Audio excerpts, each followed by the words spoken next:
Hi, I'm Travel Grandma, and this is my 2-year Vanniversary. I've been out on the road part-time in my 2018 Dodge Grand Caravan for 2 years. About 6-8 months ago, I put a high top on it, and boy, what a difference that has made. So what I thought I'd do today is share some of the things that I've learned over the last couple of years.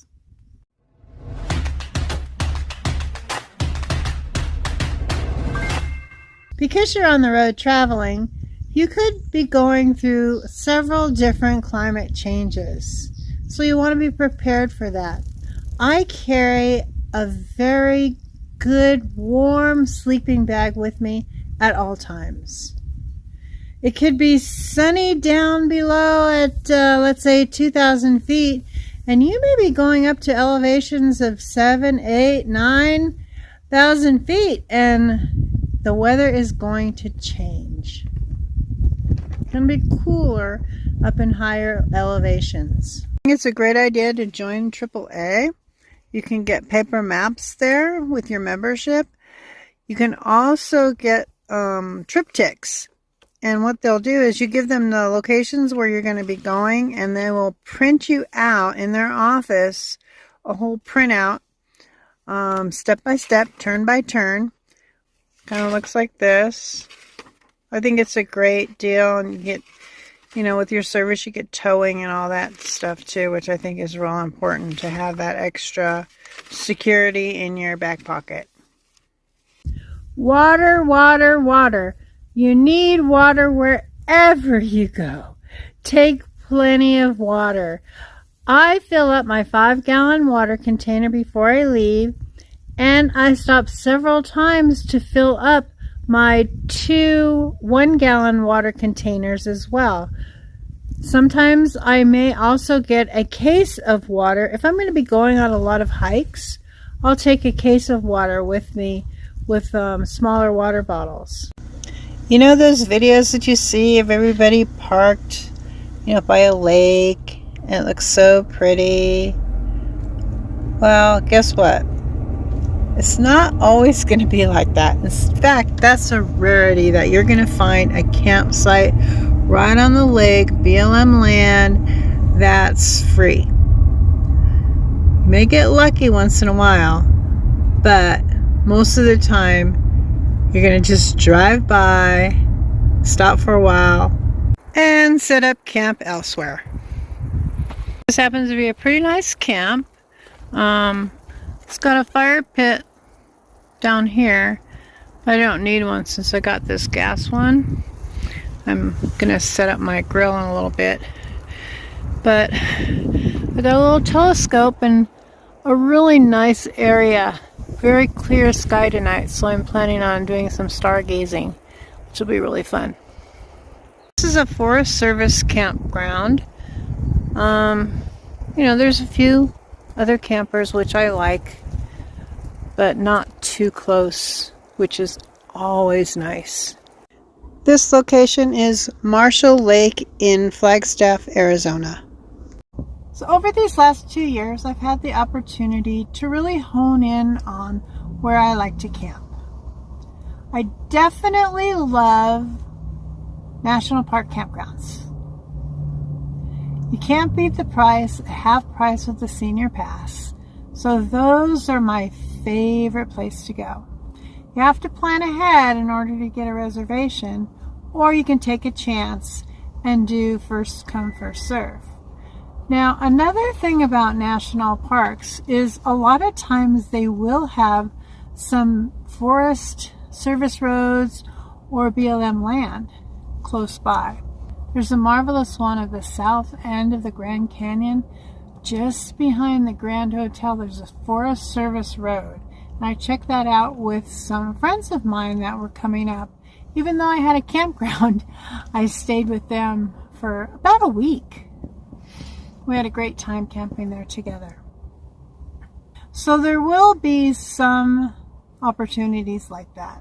I used to stay at hotels, but I don't do that anymore because, that's private property and I don't want to get in trouble and get I'd rather plan ahead a little further in advance if I know I'm going to be taking a long trip like that. The truck stops are getting harder to stay at. Love's, for instance, is putting in some camping spaces that you have to pay for. And you know, when you're going out for an adventure, it's not ideal. I never stay at Walmart.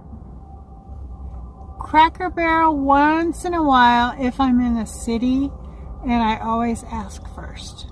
State campgrounds can be expensive unless the state is having some kind of a deal. I know that New Mexico has a deal for an annual pass. Arizona has a deal for a partial year. And I'm not sure of other ones. Thousand Trails also has an annual membership that you can buy into. I haven't purchased any of those state passes, and I don't own a Thousand Trails membership either.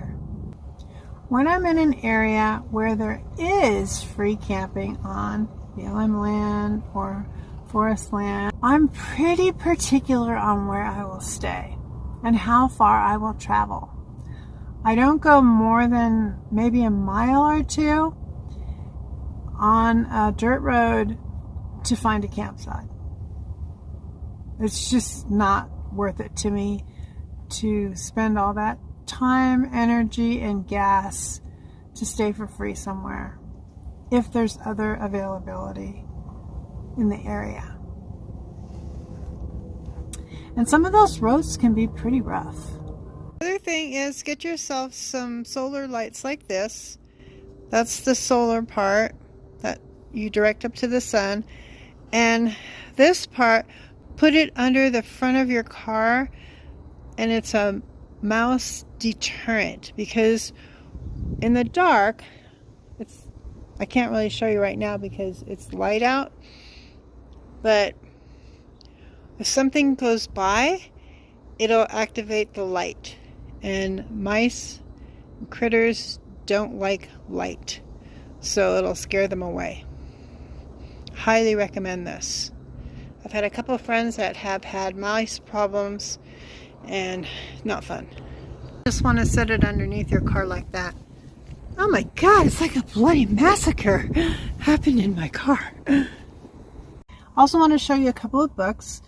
This is Ultimate Campgrounds Bureau of Land Management Camping and National Forest Camping. The same company also puts out one for Corps of Engineers. And they're not all free, but they're very reasonable campgrounds that you can find. And it's a pretty easy book to navigate through, and I'll put the link in the description below. One more thing. I used to talk a lot about stealth camping. I have not stealth camped since I've gotten my high top. I don't know. I just haven't had the need to do that. I don't know if that was just a phase that I went through or what, but I haven't parked at in front of any apartment buildings or anything, and I've been out quite a bit. So I don't know. It's just I'm finding other alternatives right now. In my opinion, there's nothing better than staying at a host's house, whether it be in their driveway or they let me park on their land somewhere. It is so much fun. It's like we're instant friends. And that's why we started nomadsdowntheroad.com, to connect with like-minded people like this. I really like the gas one stoves that use the butane. It's just so easy and convenient. They have a couple of different models. This one is a smaller model. I gave the larger model that I had to my granddaughter when she was visiting. But it's just real easy to use. Just put the butane in. Make sure the notch is in there. Make sure this is off. Push this down. And it just instantly lights. So easy and convenient. One of my go-to items for sure. As far as other kitchen gadgets, all you really need is a frying pan. This one's actually a little bit big. A tea kettle if you like to make tea or coffee to heat water in. And a pot. I can actually get away without using this. I don't really make too much in this pot. It's always good to have a bowl, a plate. Paper plates are always nice, as well as cups. And I use cooking spray and a good knife. Another thing I use a lot of is a spatula, tongs, and then your silverware. That's really all you need, besides food, of course. And a spray bottle with either concentrated Dr. Bronner's soap, or you can use vinegar and water. 1-to-1 works really well for cleaning purposes. And I also like to use wipes. I try to get the water wipes so there's no chemicals in them at all. And paper towels are convenient, although I don't use these very much at all. Pretty much from day one, I figured out that all I need for drying off is a small towel. I don't use a large towel, although I do have a beach towel that I use when I go to the beach or like to a pool. But for everyday use, even when I go into Planet Fitness, I just take my small towel. When I'm done, I just hang it up on a bungee cord in my van, and it dries super fast. All right, now let's talk about laundry. I hate going to the laundromat. I do not like wasting my time. I do not like wasting my money. So I have been known to either wash my panties and my bra in my car and then hang them up, or take them into Planet Fitness with me when I take a shower. Wring them out really good, and then bring them back to my van and hang them up. I have a bungee cord across the front, and they dry really quick. So as far as my other clothes, I have plenty of clothes to last me for a couple of weeks, and I don't like to have them pile up too much, so I'll even wash a shirt like this type. It dries really quick, it's easy to wash, and some shorts, and hang them up as well. It's like jeans and things like that that need to go to the laundromat.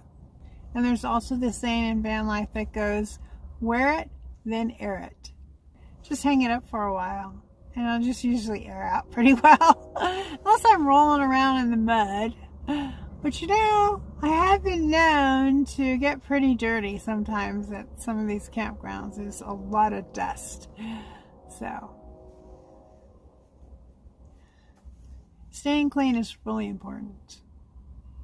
For me, it's also been important to book a campsite every once in a while at a nice facility that has a pool, that has a spa, or at least go into like a day spa and, you know, treat myself. Something that feels like I'm on vacation. You know, I'm staying in a nice place, nice resort.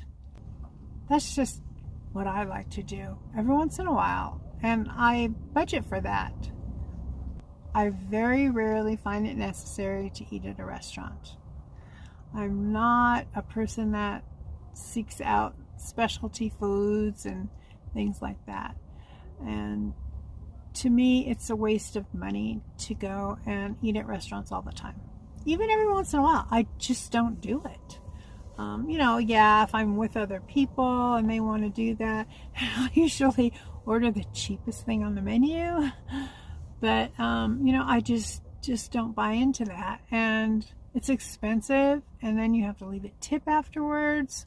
So for me, I'd rather spend my money on an adventure than to waste it on food that I can just cook myself.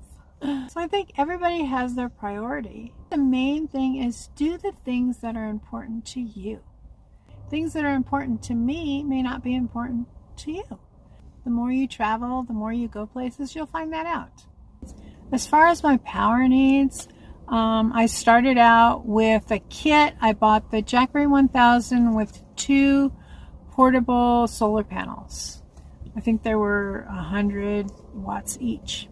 So 200 watts of solar and with 2 panels and the jackery. I think it's a good idea to keep one portable solar panel on hand, but I much prefer having something mounted on the roof. Now, I chose the flexible solar panel that I taped very securely on top of my roof. I have it on my high top as well. That's worked out great for me. And then I have an extension wire and an adapter that goes right into my power station. So for me, that's been a game changer. So that's my choice, and that's what I find to be the easiest way to go as far as always having power. Except on the days that it's overcast day after day after day. It doesn't matter how much solar you have or how many panels you have or what kind of panels you have. When there's no sun, there's no power. If you know you're going to be traveling to an area where there's not going to be adequate sunlight for a few days, maybe a few weeks, at least plug in and get everything up to speed along the way. Find a campsite with electricity every few days to where you can recharge. You know, that's going to require a little bit of planning ahead. And that's how you'll get by. Solar's great, but it doesn't always work out. So have alternative means to get by. Other things to have in your van would be sunscreen, bug spray, wasps and bear spray. Very, very important. Carbon monoxide detector. Usually you can get a dual one that has a fire alarm in it too. And also a fire extinguisher. Very important. So those are necessities to always have in your van, as well as a flashlight. I also keep some fly strips because the amount of times I go in and out of my van, a fly or something is going to get in here, and that usually takes care of it. Another game changer for me is having screens on my side windows. I've done several different modifications on them, and I think the last one is the best. I think I did that one when I was up in San Francisco last spring, so check that one out. I'll try to put the link for that one in the description for you, so you don't have to go hunting for it. So if the way that I'm doing it is not going to work for you, just find something else, even just magnets, something. It's very important to have them screened in. You'll be so much more comfortable, especially during the summer months. Also, get yourself a cooling towel. Fans are great, but cooling towels I love. Let me show you the one that I have. I keep them in this little case. It's waterproof. So I have these here. And you just wet them. You can put them in the refrigerator for a while and just make them cool. And it's great. So if you're out in the summer, I suggest that you look into getting some kind of a cooling towel. So I mentioned before that I like to caravan. So I'm going to give you a couple of tips on some good etiquette when you're caravanning. So if you are the leader, make sure that everyone in the caravan has the address of the next destination where you're going to be meeting up. Because I'm going to tell you right now, you're not going to be able to follow each other in a row. Because it's just not going to happen. A car is going to cut in front of you. Somebody's going to get stuck at a red light. You don't want to have to be pulling over all the time and waiting for them. And it's not safe. It's distracting. Make sure everybody has the address. And when you send the address, send it separately. Don't write things like, oh, here's the address for our next destination, because you can't click on that. So, same with phone number. If you're sending somebody a phone number, send it separately.